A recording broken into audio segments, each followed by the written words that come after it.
siguiente programa combina archivos originales y reconstrucciones para contar la historia completa de uno de los accidentes nucleares más graves del mundo.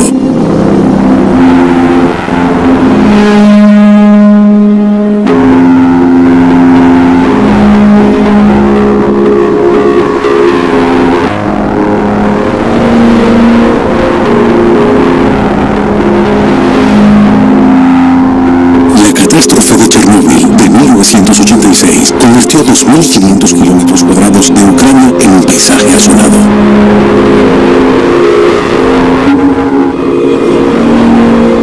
Chernóbil representa una advertencia tan funesta para tantas personas en todo el mundo por el accidente nuclear que allí se produjo y que afectó a todo el planeta.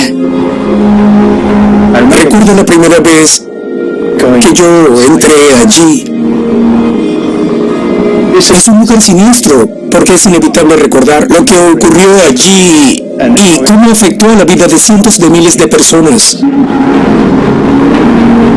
A 3 kilómetros de Chernóbil, la ciudad de Pripyat, que llegó a albergar a 50.000 personas, yace en ruinas. La vegetación está ocupando el lugar. Hay árboles que crecen en los pisos superiores de los edificios. Una zona de exclusión de 2.500 kilómetros cuadrados ha restringido el acceso al lugar en los últimos 36 años.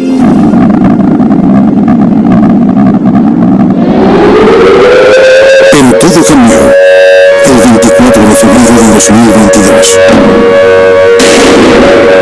Cuando Rusia invadió Ucrania en un intento de recuperar la antigua República Soviética.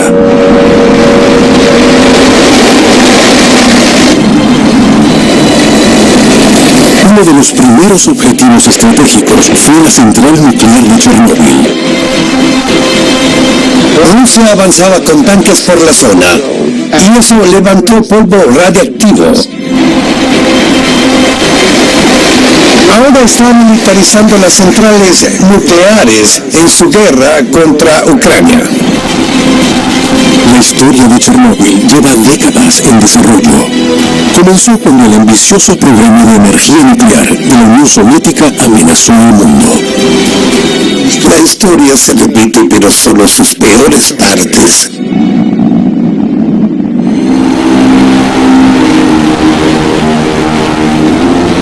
Un sueño soviético que se convirtió en una pesadilla. Un desastre que las autoridades intentaron ocultar, mientras unos pocos valientes luchaban por detener la expansión de la radiación por todo el planeta, mediante documentos soviéticos altamente confidenciales y testimonios de aquellos que arriesgaron todo.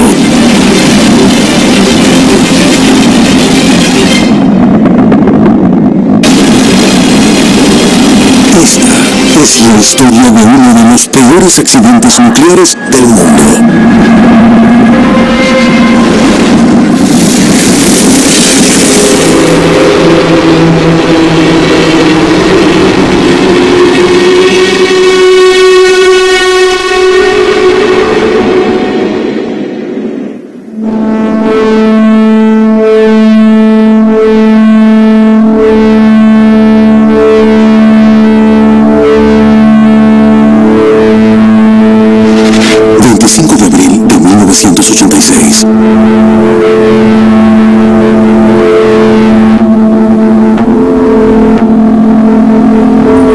A primera hora del día, la central nuclear de Chernóbil se preparaba para realizar una prueba de seguridad en el reactor 4.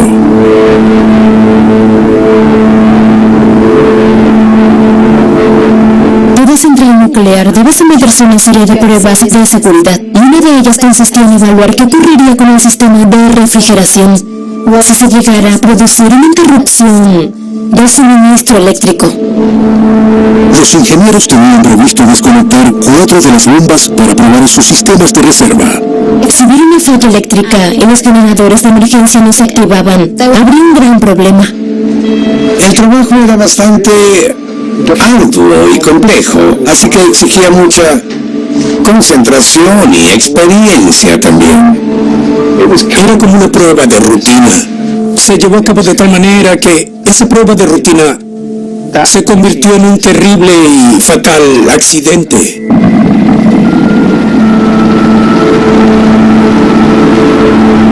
El accidente de Chernóbil se remonta a la década de 1960, cuando Ucrania formaba parte de la Unión Soviética. El dominio de la energía nuclear era una de las principales ambiciones soviéticas. Un cohete multietapa despegó de un cosmódromo en Rusia. La Guerra Fría llegó a su apogeo a mediados del siglo XX. Las superpotencias rivales, la Unión Soviética y Estados Unidos, se disputaban la supremacía tecnológica y militar. La Unión Soviética estaba dispuesta a liderar el aprovechamiento de la energía nuclear en el mundo y destinó amplios recursos para su desarrollo. La energía nuclear tenía una enorme importancia para la Unión Soviética y los científicos eran sus héroes. La investigación nuclear era el buque insignia de lo que la ciencia soviética podía ofrecer.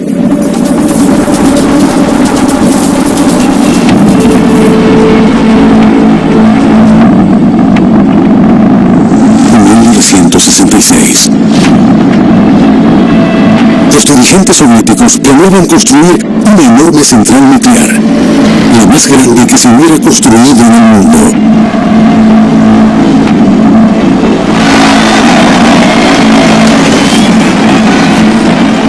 Querían construir un reactor tan grande y esperaban que fuera el mayor del mundo por patriotismo. La Unión Soviética estaba inmersa no solo en una carrera armamentística con Estados Unidos, sino en una competencia cultural y política para demostrar que su sistema de gobierno y de vida era mejor.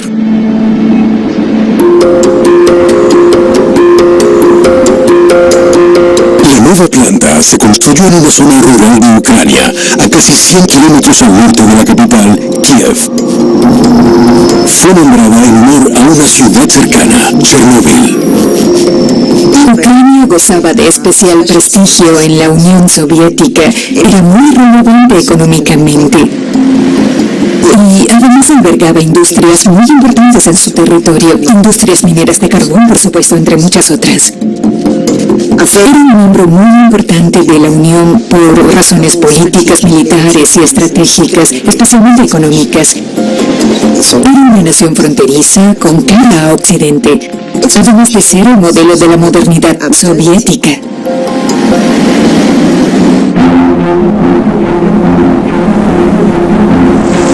En 1970.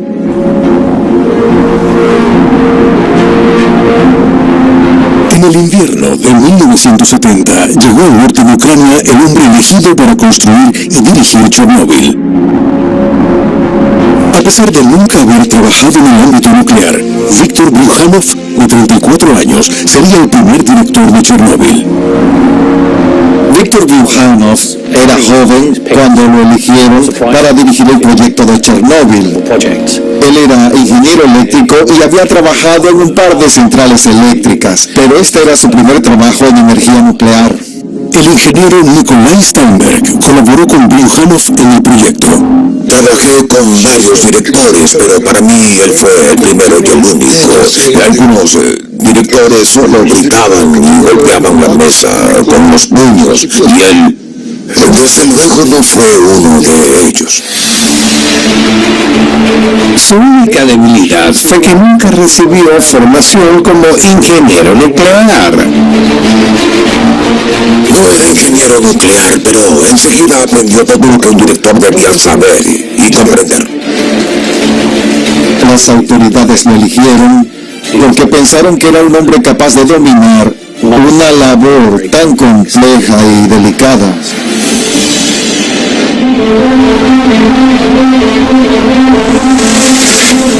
Marzo de 1970. La construcción de la enorme central comenzó a principios de la primavera de 1970. El primero de los 6 reactores previstos tardó 7 años en construirse. Trabajé en Chernóbil desde el 5 o el 6 de abril de 1971. Todo era arena, bosques y agua, nada más. Lo vi crecer en persona. Dicho de otra manera, fue como que viera crecer a un niño. A medida que la central crecía, también lo hacía la ciudad, construida para albergar a sus trabajadores. Pripyat era una de las Model Atomgrad, o ciudades atómicas de la Unión Soviética. Cada una fue construida desde cero para los trabajadores de la industria nuclear y sus familias. Pripyat era una ciudad cuya existencia se debía a Chernóbil y en muchos sentidos era un modelo de ciudad soviética. Era el modelo de ciudad socialista. Los complejos residenciales estaban muy bien diseñados, las tiendas estaban abastecidas, lo cual era inusual en la sociedad soviética, sobre todo en los años 70. Me mudé a Pripyat con mi familia. Era emocionante vivir allí. Todas las noches, todos los fines de semana por la noche, había presentaciones de orquestas en el centro de la ciudad. Orquestas de aficionados y profesionales. Disfrutábamos mucho. Los 5.000 trabajadores de Chernóbil y sus familias vivían a solo 3 kilómetros de la central.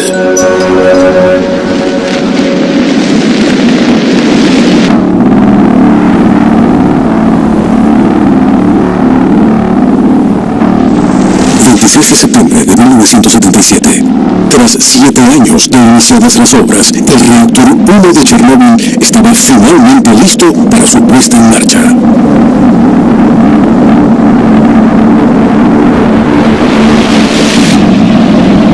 El 26 de septiembre a las 8:10 p.m. fue conectado a la red eléctrica. Yo estaba de turno.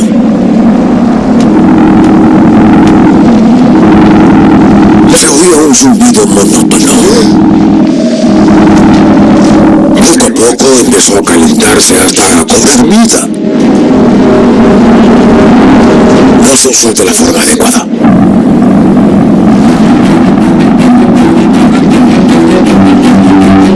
El director de la central, Viktor Bryukhanov, dirigía el primer reactor de Chernóbil y estaba a cargo de la construcción de 5 más.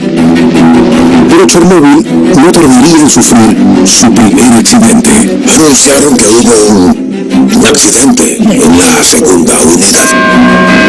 Y el gobierno no demoró en encubrirlo. Pero en la Unión Soviética todo era confidencial.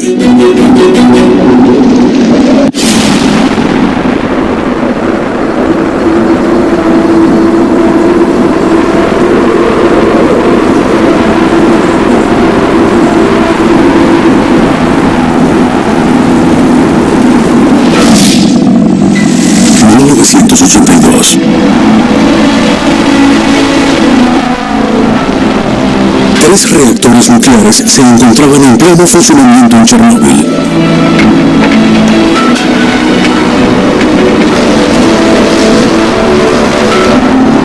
La finalización de uno más la convertiría en la mayor central nuclear de la Unión Soviética.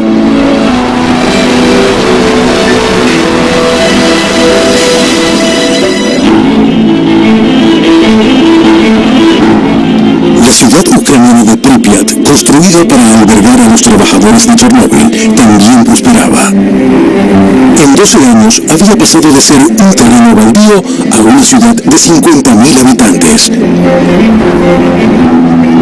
Se podía ver a simple vista lo rápido que se estaba desarrollando. Eso nos entusiasmó mucho. Era una comunidad maravillosa, con semejantes infraestructuras, y todo era nuestro. Era para sentirse orgulloso. Aunque vivían en un paraíso soviético, los habitantes de Pripyat ignoraban el peligro que les acechaba. La nueva central de Chernóbil ya estaba plagada de problemas. Sin embargo, no fue hasta 2020 cuando el gobierno ucraniano divulgó miles de documentos confidenciales cuando se hicieron públicos los primeros problemas de seguridad de Chernóbil. Uno de ellos expone lo insegura que se estaba volviendo la planta. Un informe data del 5 de enero de 1983 y según indica, entre enero de 1978 y diciembre de 1982, la central nuclear de Chernóbil sufrió 27 accidentes y 87 averías en sus equipos, de los cuales 5 accidentes y 16 averías se produjeron en solo 12 meses en 1982.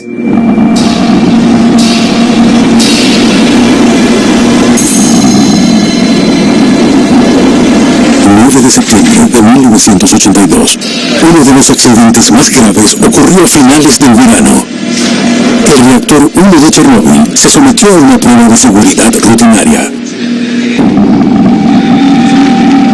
Nikolai Steinberg, jefe de turbinas, estaba en su oficina en el edificio del reactor 3. Por extraño que parezca, descubrí la primera infracción. Fuera de la oficina de Nikolai, corría un tubo de ventilación conectado al reactor 1. Anunciaron un accidente. En la segunda unidad, medí la puerta y vi que salía vapor de una tubería.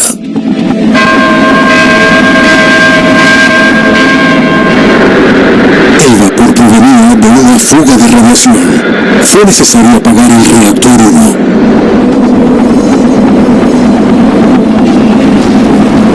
Nikolai esperaba un informe de sus jefes sobre el incidente.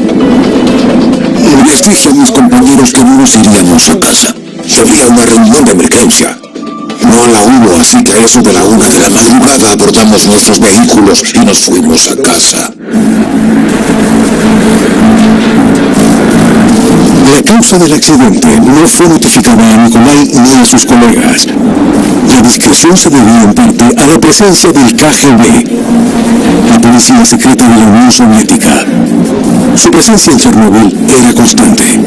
La labor del KGB consistiría en parte en investigar si se trató de un acto de sabotaje o si hubo alguien que simplemente fue negligente, pero además parte de su trabajo consistía en acallar rumores y evitar que cundiese el pánico. La investigación del KGB se centró más en silenciar rumores que en descubrir las causas del accidente. Sí se habló de la presencia de rumores distorsionados que difundían los habitantes de la ciudad de Pripyat y de que para las autoridades soviéticas la difusión de esos rumores era una verdadera pesadilla. Nada de eso se publicó en la prensa. Así funcionaba todo. Esas eran las reglas que teníamos que seguir. Yo ya lo sabía. Pero no nos dieron detalles sobre las causas. Nunca nos informaron oficialmente y no se hizo ningún informe. Así era el Estado.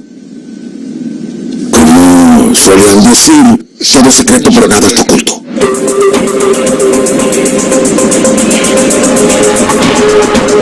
Tras el accidente, se detectó radiación a 13 kilómetros de la central.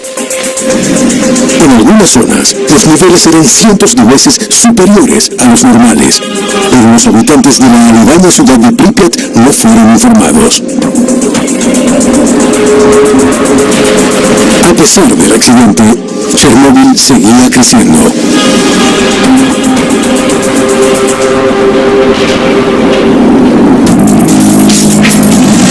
En 1983, 13 años tras el inicio de las obras de la central, los directivos recibieron la orden de terminar el cuarto reactor antes de finales de 1983. La presión recaía sobre ingenieros como Vladimir Kagan.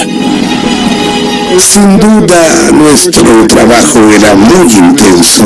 La preparación de un reactor nuclear para su puesta en marcha era un trabajo agotador porque rara vez se cumplían los plazos. Les incentivaban para que hicieran su trabajo en un plazo determinado.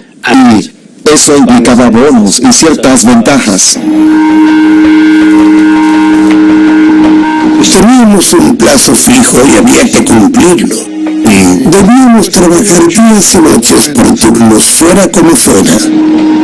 Los que conseguían cumplir esos plazos eran recompensados y eso era parte del juego.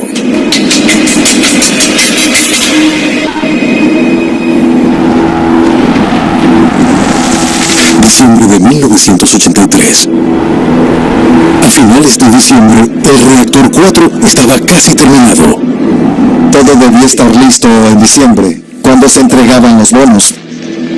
Pero antes de que pudiera comenzar a funcionar, el reactor debía someterse a una importante prueba de seguridad. La prueba de la turbina, que era la última que quedaba por hacer en el reactor 4, no se había realizado en diciembre. Realizar la prueba en ese momento supondría un retraso y el reactor no estaría listo para el plazo establecido. La decisión sobre realizar o no la prueba quedó en manos del director de la planta, Viktor Bryukhanov. Bryukhanov decidió autorizar su puesta en marcha y realizar la prueba en otra ocasión. A pesar de no haber realizado la prueba de seguridad, Bryukhanov permitió que el reactor entrara en servicio. Era una persona que asumía riesgos, creía en los riesgos calculados, pero no tenía suficiente experiencia con lo que estaba dirigiendo. Con el reactor 4 en funcionamiento, Bryukhanov quedó a cargo de la central nuclear más grande de la Unión Soviética. Marzo de 1985.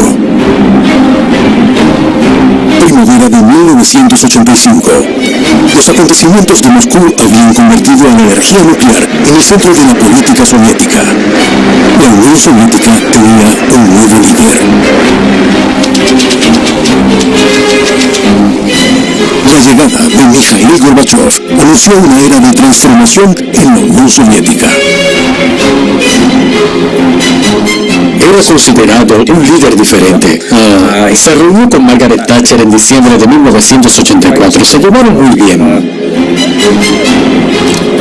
Creo que se percibía el comienzo de un cambio en el seno de la Unión Soviética.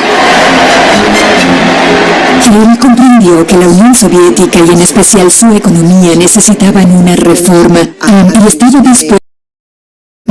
dispuesto a emprender ese proyecto reformista con el fin de salvarla. Una de las primeras iniciativas de Gorbachev fue anunciar un plan de reactivación económica ante 5.000 funcionarios de alto rango. Gorbachev presidió el Congreso del partido en el que se adoptó la resolución de duplicar el número de reactores nucleares que se construirían en los próximos 5 años, de modo que la energía nuclear debía ser la solución, o al menos parte de ella, para sacar a la economía soviética de ese estancamiento.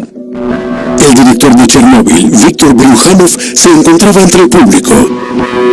Él sería el principal responsable de cumplir las ambiciosas aspiraciones de Gorbachev. La presión sobre la dirección era cada vez mayor y la carga sobre sus hombros aún era más pesada. Los 4 reactores de Chernóbil, conocidos como reactores RBMK, eran un modelo exclusivo de la Unión Soviética. El reactor RBMK era muy avanzado para su época, mucho más que los occidentales, debido a que podía producir la mayor cantidad de energía para un reactor de su tamaño. Además, era rentable y por eso pudieron construir tantos en toda la Unión Soviética. En total, se construyeron 17 reactores RBMK y todos generaban energía del mismo modo. En efecto, el reactor nuclear es como una tetera. Genera vapor dividiendo los átomos de uranio para generar calor, el cual se utiliza para calentar agua, que a su vez se convierte en vapor y este hace girar las turbinas para generar electricidad. Abril de 1986. El reactor 4 llevaba 2 años en funcionamiento, cuando finalmente se programó la prueba de seguridad que llevaba tanto tiempo aplazada. La prueba sería supervisada por el ingeniero en jefe adjunto Anatoly Dyatlov. Dyatlov, uno de los pocos dirigentes con formación de ingeniería nuclear. Nos conocíamos desde 1973. Era un profesional respetuoso, aunque un poco arrogante. Él era muy rígido. Tenía una personalidad bastante desagradable. Dyatlov inspiraba temor con mucha frecuencia y acostumbraba a utilizar un lenguaje muy brusco para dirigirse a sus subordinados. La prueba estaba prevista para el viernes 25 de abril. Dyatlov había informado al personal que ya sabía exactamente cómo proceder.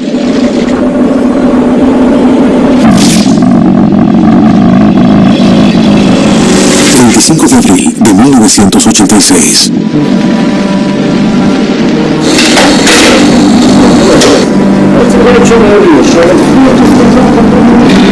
Todos acudieron confiando en que sería un turno normal. Al final no fue así. Y no todos regresaron a sus hogares.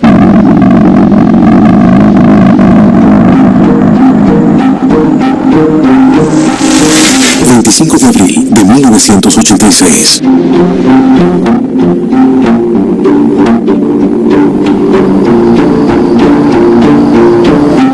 Esa mañana, los ingenieros se disponían a realizar una prueba de seguridad en el reactor 4 de Chernóbil. Esa prueba de seguridad se diseñó para determinar qué ocurriría si las bombas de agua de refrigeración perdiesen energía eléctrica.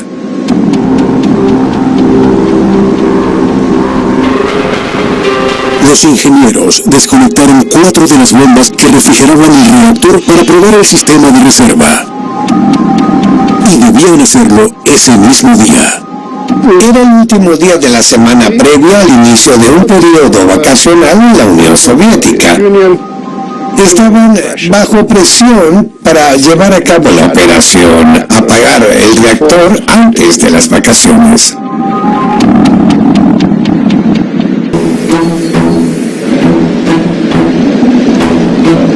A 3 kilómetros, en Pripyat, los trabajadores de Chernóbil y sus familias se preparan para la próxima celebración del 1 de mayo.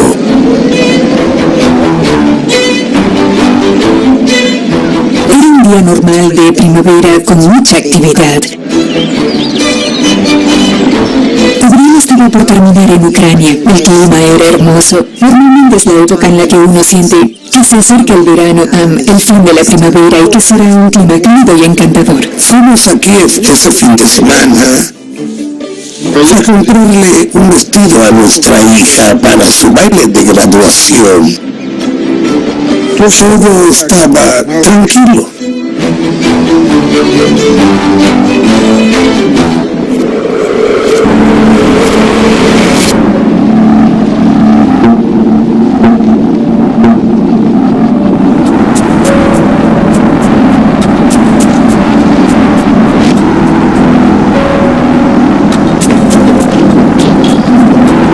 En Chernóbil, los preparativos para la prueba se llevaban a cabo en la sala de control.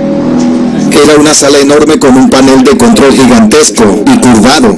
Y un extraño suelo de adoquines estaba lleno de humo. Todos fumaban en esa época. El ingeniero en jefe adjunto Anatoly Dyatlov supervisaba la prueba. Dyatlov era la persona más temida de la planta. Si él estaba allí, había que prestar atención y obedecerle. De lo contrario, habría problemas. La prueba debía ser realizada por miembros del turno diurno de la planta. Ellos estaban capacitados para llevarla a cabo con seguridad. Para realizar la prueba, los operadores tuvieron que reducir la potencia del reactor. Es lógico, si vas a probar los frenos de tu vehículo, no lo haces a 100 km por hora, sino a 10.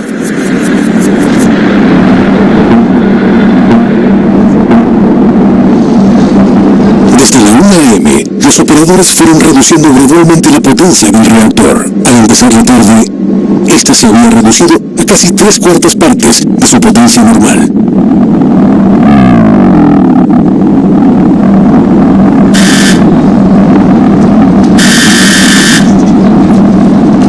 Llamaron por teléfono a la sala de control.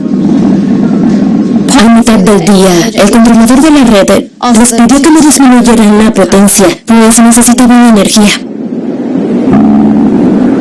A casi 500 kilómetros, otro reactor nuclear había sufrido un apagado de emergencia.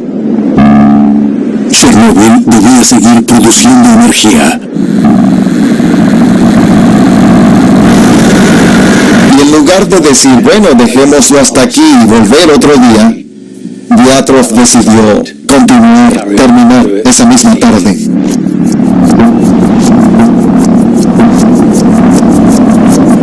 El reactor continuó funcionando por horas, pero con menor potencia.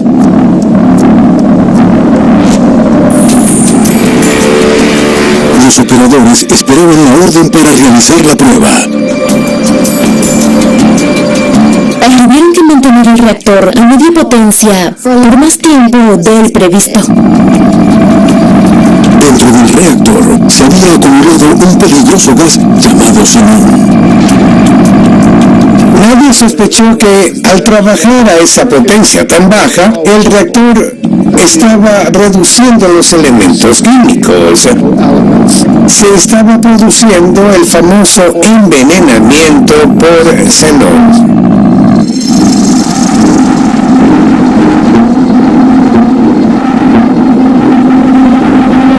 Ya entrada la noche, la prueba aún no se había realizado.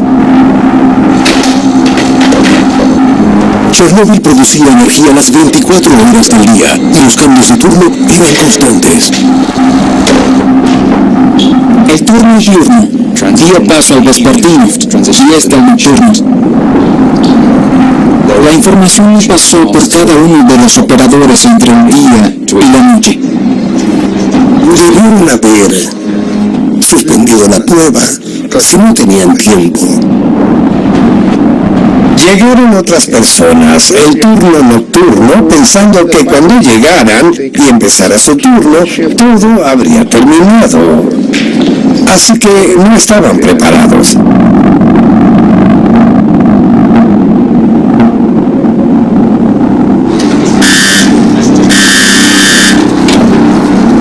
Tras un retraso de 9 horas, la sala de control finalmente recibió la orden de realizar la prueba. De modo que fue el turno nocturno el que llevó a cabo la prueba. Todo empezó cerca de las 11 p.m. La sala de control era un lugar tranquilo, sobre todo a esa hora.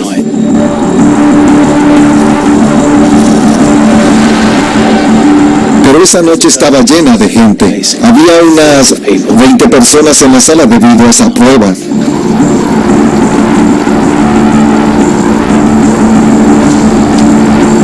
Uno de los operadores que trabajó en el turno nocturno fue Leonid Toptunov.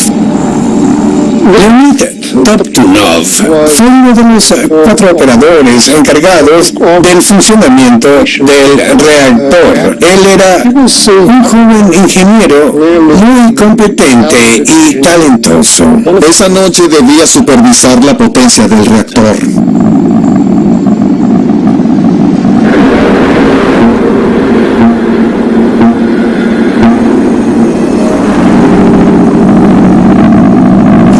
Las últimas medidas para iniciar la prueba. El reactor estaba muy inestable, tras haber funcionado todo el día con baja potencia. La acumulación de gas xenón en el interior del reactor provocó su mal funcionamiento. Los operadores no estaban capacitados ni preparados para la prueba, y por eso no se percataron de las señales que indicaban inseguridad del reactor. Pero ellos sabían que, si algo llegaba a fallar, disponían de un mecanismo de seguridad. Desarrollaron procedimientos y sistemas para afrontar el peor de los casos, si tal cosa ocurriese, bastaría con pulsar un botón para poner en marcha los procedimientos del reactor y apagar los sistemas.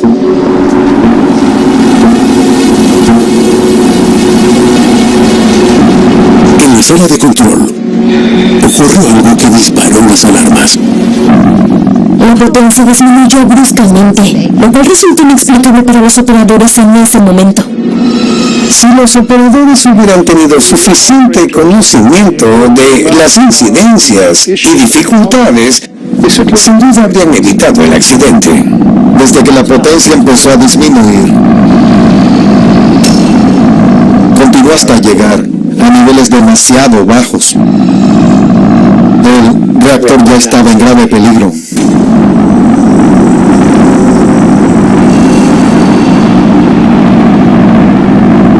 Doktorov tomó medidas para elevar el nivel de potencia del reactor. Pero en lugar de reactivarse, la potencia solo aumentó hasta una 16ª parte de su capacidad. El gas xenón había envenenado el reactor. El xenón del reactor redujo la actividad a niveles extremadamente bajos. Doktorov no pudo aumentar la potencia al nivel requerido para la prueba. Los que estaban con él intentaron ayudarlo. Dyatlov quería realizar la prueba a pesar de todo. Presuntamente surgió una discusión entre Dyatlov y el supervisor de turno, Alexander Akimov. Los vieron en una conversación intensa. Y es justo suponer que era Dyatlov el que decía quiero continuar y Akimov el que decía no es seguro.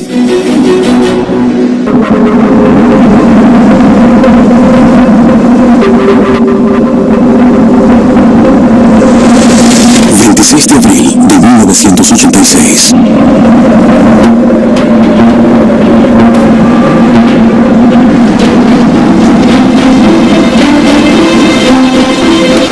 Los ingenieros llevan casi 24 horas intentando realizar una prueba de seguridad en el reactor 4 de Chernóbil.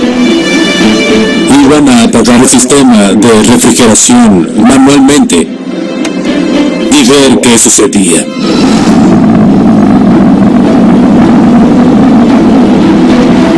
Pero incluso antes de que empezara la prueba, tuvieron problemas para controlar el reactor. Cuando se inició el experimento, ya se encontraba en un estado inestable, pero los operadores no sabían exactamente qué ocurriría dentro del reactor.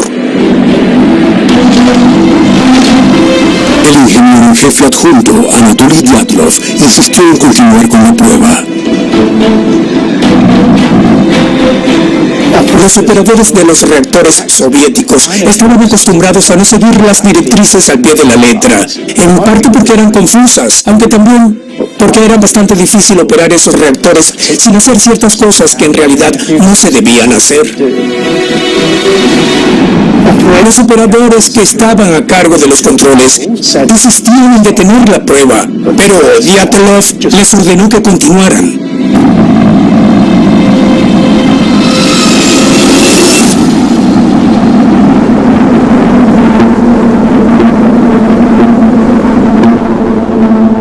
El experimento comenzó a la 1:23 AM.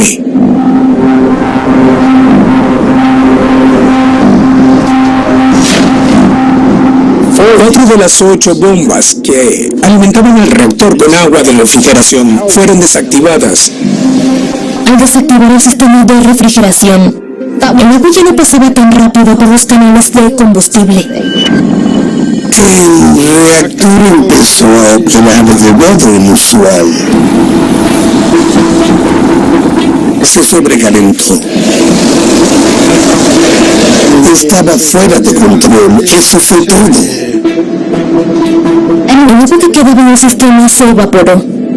Ya no servía para refrigerar los canales de combustible porque se convirtió en vapor. Eso ocasionó que la reacción nuclear comenzara a acelerarse. Así, con más ebullición se produce más vapor y la tasa de fisión aumentó. El agua que seguía bombeándose al reactor con el objetivo de enfriarlo tuvo un efecto contrario. Al aumentar la fisión se producía más vapor hasta entrar en un bucle de retroalimentación positiva. Es un ciclo sin fin hasta que se llega a un punto peligroso e inestable en el reactor.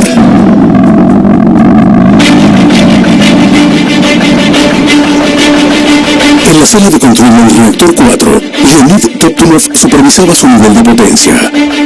A los pocos segundos de la prueba, quedó aterrado por lo que vio. Cuando el reactor se sobrecalentó, Toptunov se percató y enseguida llamó para avisar sobre el brusco incremento de la temperatura. Con el reactor fuera de control, solo quedaba una cosa por hacer.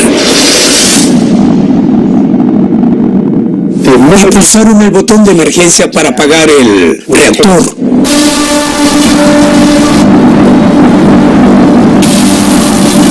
La prueba llevaba en marcha apenas 36 segundos. En lugar de apagarse, cuando pulsaron el botón de emergencia, la potencia siguió aumentando.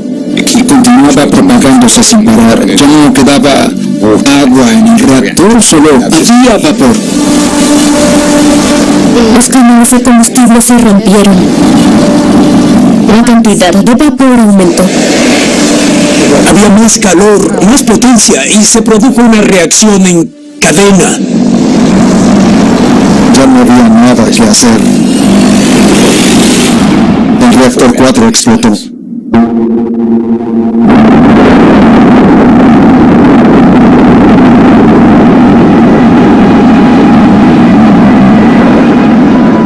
Fue una poderosa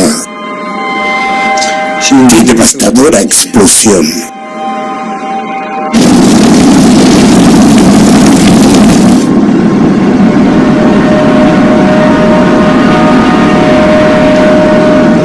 Lo primero que les pasó por la mente a algunos de ellos fue que tal vez había sido un terremoto. No habían estado preparados para lo que ocurrió dentro del reactor.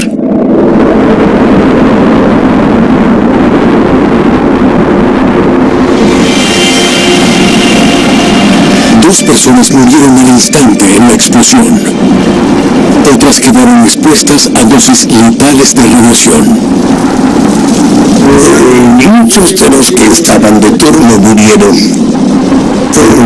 sabiendo que tuvieron que tomar terribles decisiones, pero ¿qué otra cosa podían hacer?